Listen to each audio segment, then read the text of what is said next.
जय राम। क्या हाल चाल है? सब बढ़िया। तो आज सोचा क्यों ना घर से बाहर थोड़ा वीडियो बना लिया जाए। तो मैं आया हूँ मेघदूत गार्डन और बैठा हूँ एक कॉर्नर में आप लोगों के लिए वीडियो बनाने के लिए। तो मैं तो मस्त हूँ, आप लोग भी बढ़िया अपना ख्याल रखो। कोरोना डे बाय डे बढ़ रहा है, थोड़ा सा मास्क लगा के रखो और मेरे जैसे थोड़ा सा भीड़ भाड़ से दूर रहो तो कुछ नहीं होगा। बाकी डरने वाली कोई बात नहीं है।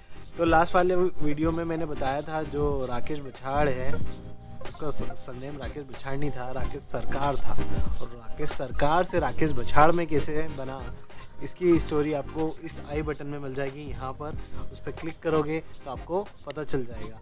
तो ऐसे ही वीडियोस देखते रहो, सपोर्ट करते रहो। और चैनल पे नए आए हो तो प्लीज़ एक सब्सक्राइब कर दो, बटन नीचे मिल जाएगा आपको।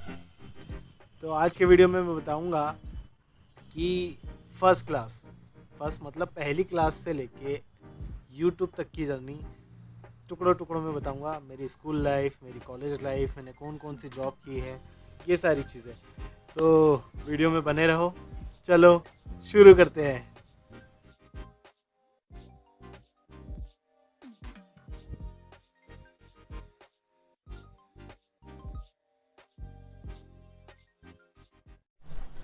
तो हुआ यूँ कि इंदौर आने के बाद भी जब स्कूल में एडमिशन लिया तो उसमें भी मेरा सरनेम बदल गया। बछाड़ से बसाड़ हो गया। BAC sorry BASAD Basarh. बिजली की बिल में बसोड़। और क्या पता राशन कार्ड में बसाड़। स्कूल में दोस्त उन बोलते थे बछाड़, पछड़ा, बछड़ा। अरे मतलब सरनेम की तो ऐसी धज्जियाँ उड़ी है ना कि जिसका कोई हिसाब नहीं है। पर ठीक है, अब बड़े हो गए हम। पर एक चीज़ और बदली है मेरी लाइफ में, वो है मेरा डेट ऑफ बर्थ। मेरा डेट ऑफ बर्थ था 27 मई 1995। पर फिफ्थ क्लास में मेरी बोर्ड एग्ज़ाम थी और बहुत सारे बच्चों ने फिफ्थ क्लास में बोर्ड एग्ज़ाम भी दिए। तो मेरी बोर्ड एग्ज़ाम के टाइम पे क्या हुआ कि मैं गांव में पढ़ता था उस टाइम, फोर्थ और फिफ्थ मैंने गांव में पढ़ी है। तो उस टाइम मेरा डेट ऑफ बर्थ भी चेंज हो गया, मुझे और छोटा बना दिया गया। मैं 27 अगस्त 1995 हो गया बाद में डेट ऑफ बर्थ। तो आप लोग भी अगर विश करना चाहो तो 27 मई को विश कर सकते हो मुझे। ठीक है, तो अब मैं बताता हूँ आगे की स्टोरी।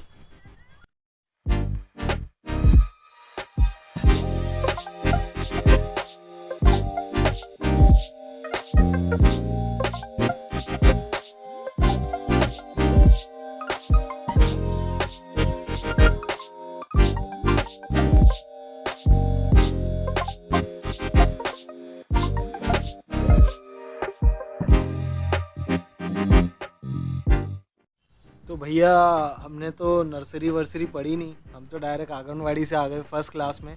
और फर्स्ट क्लास से थर्ड क्लास तक मैं पढ़ा हूँ इंदौर के क्राउन पब्लिक स्कूल में।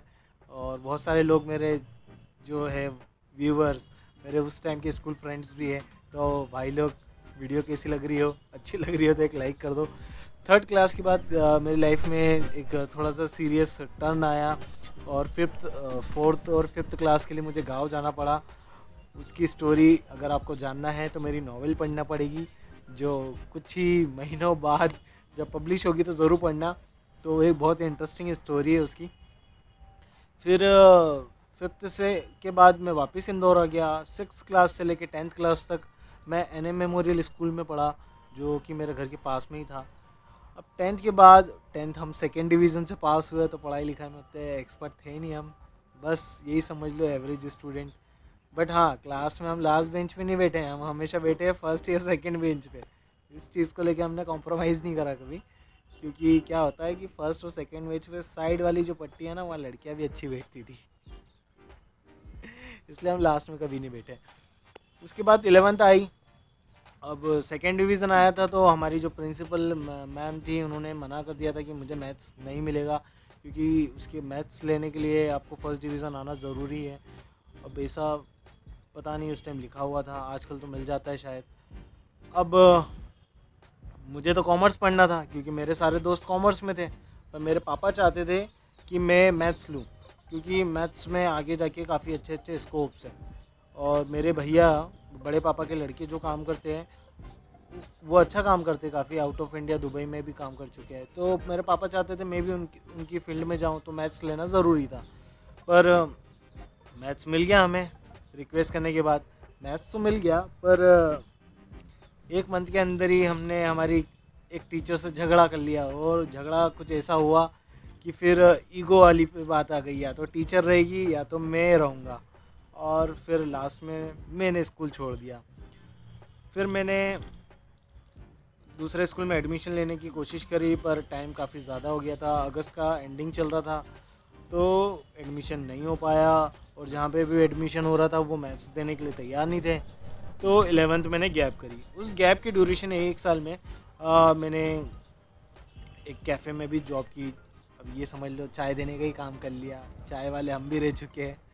कार वॉश कंपनी थी एक 3M नाम से, उसमें भी मैंने जॉब करी। तो बढ़िया हम कार का A to Z काम कर लेते हैं अभी भी। कार वॉश से लेके इंटीरियर क्लीनिंग तक लेके पेंट प्रोटेक्शन से लेके सारी चीज़ें की हैं हमने। फिर 12th मैंने एक दूसरे स्कूल में की, इंदौर ग्लोरियस। काफ़ी सारे जो व्यूवर्स हैं वो वहाँ के भी हैं, तो भाई लोग सपोर्ट करते रहो। वहाँ मैंने प्राइवेट ही करा, मैंने मतलब 10th के बाद से मैंने जॉब करना स्टार्ट कर दी थी, क्योंकि भैया मोबाइल था तो उसके भी खर्चे थोड़े उठाने पड़ते थे, तो 2-3 हज़ार रुपये की ज़रूरत के लिए मैं जॉब करना मैंने स्टार्ट कर दी थी। और शुरुआत कुछ इस तरीके से ही हुई थी। तो चलो, ये थी हमारी 12th तक की कहानी। मैंने 4 स्कूल बदले हैं। मेरे बहुत सारे फ्रेंड्स थे बट अब नहीं है। अगर वो होते तो फिर कुछ बात और कुछ होती। कनेक्शन टूट गया। अब क्यों टूटा ये भी बताऊंगा, तो चलो आगे चलते हैं।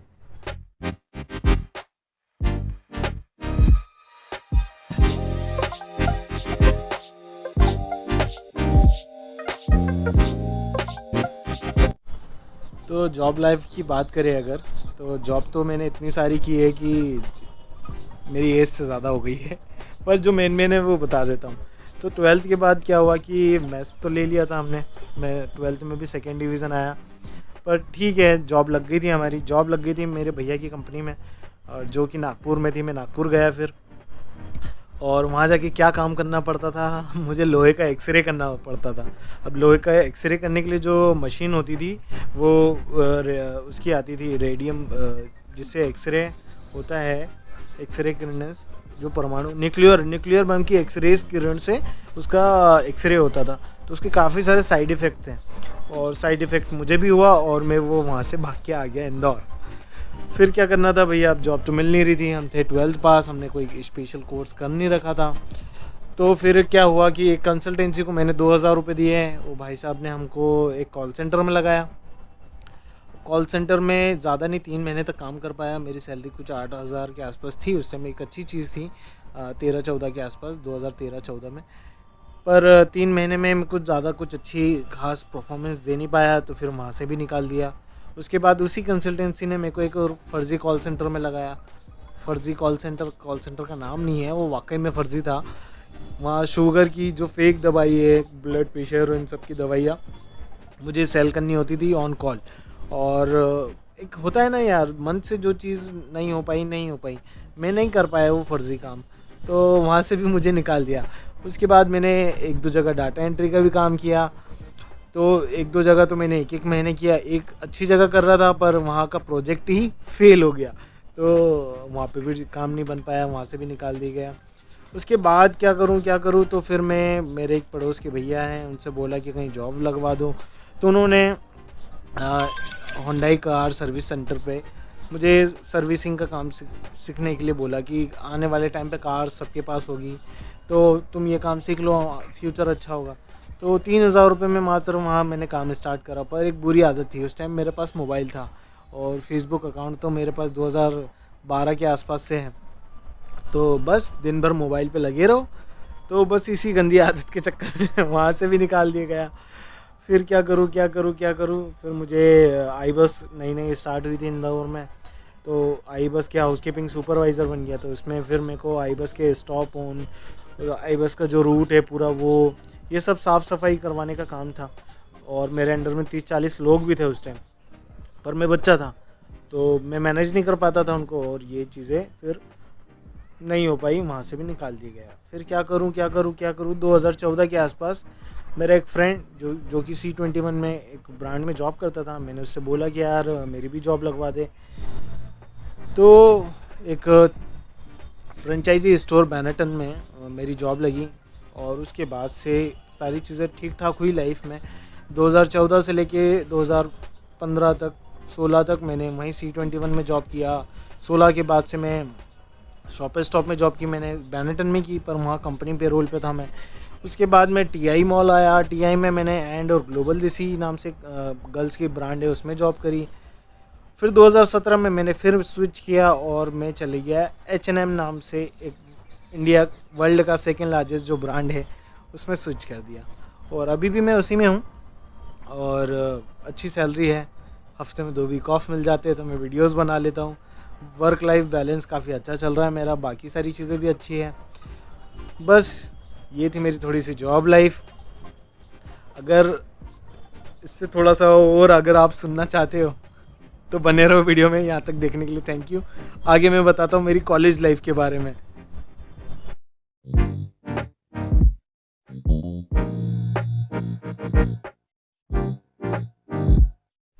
तो अगर कॉलेज लाइफ की बात करूँ तो मैंने 4 कॉलेज में 4 अलग अलग सब्जेक्ट से पढ़ाई करी है।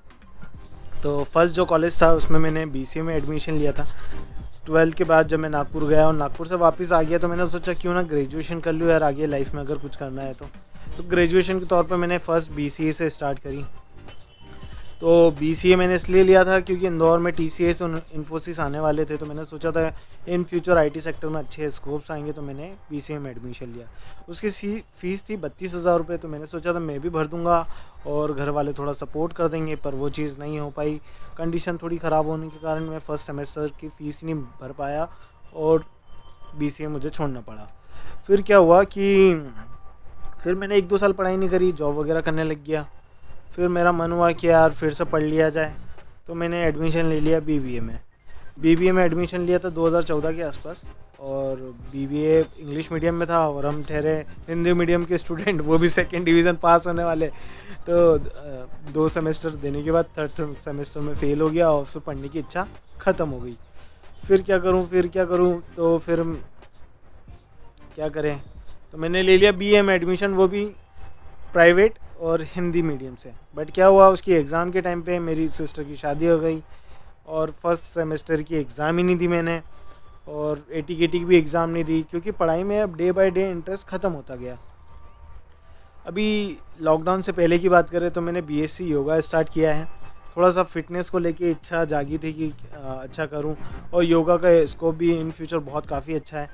तो योगा में अभी 4 सेमेस्टर तो मैं क्लियर आउट कर दी है, जिसमें 2 सेमेस्टर तो कोरोना ने पास आउट करवा दिया। बाकी 2 सेमेस्टर अब देखते पास आउट हो पाता हूँ कि नहीं। तो अगर हो जाता हूँ तो फिर इन फ्यूचर योगा टीचर भी बन जाऊँगा मैं, आप लोगों को यूट्यूब पे योगा भी सिखाने की कोशिश करूँगा। तो ये थी पूरी जर्नी यूट्यूबर बनने तक की। और इसके नेक्स्ट वीडियो में आपको क्या जानना है अब बताओ नीचे। लास्ट वीडियो में मैंने ये भी बताया था कि मैं राकेश बछाड़ से राकेश इंदौरी, मैंने चैनल का नाम क्यों रखा। मैंने रखा तो राकेश बछाड़ ब्लॉग्स ही था, पर वो सर्च करने में थोड़ा सा डिफ़िकल्ट लग रहा था, बहुत बड़ा नाम लग रहा था। फिर बाद में मैंने राकेश बछाड़ भी रखा, पर वही अगेन बछाड़ वाली प्रॉब्लम, कोई पछाड़ लिख रहा था, कोई पछाड़ लिख रहा था, तो उस सारी चीज़ों से वो आ नहीं रहा था।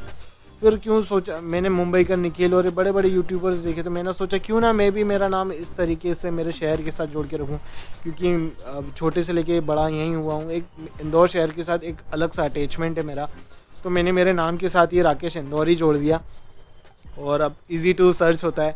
मतलब आप यूट्यूब को बोलोगे या गूगल पे सर्च करोगे तो मैं ज़रूर मिल जाऊँगा आपको।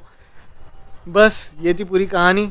आपको अगर वीडियो अच्छी लगी हो तो ज़रूर एक लाइक कर देना। वीडियो काफ़ी लंबी हो गई है मैं मानता हूँ, पर ये वीडियो आधी अधूरी नहीं बन सकती थी और ना दो पार्ट में बन सकती थी, इसलिए मैंने पूरी एक में बना दी। थोड़ा सा 15-20 मिनट की वीडियो हो सकती है शायद, क्योंकि काफ़ी सारे टेक ले लिए मैंने। तो बस बस अपना ख्याल रखो, अपनी फैमिली का ख्याल रखो। मिलते हैं नेक्स्ट वीडियो में। Bye bye.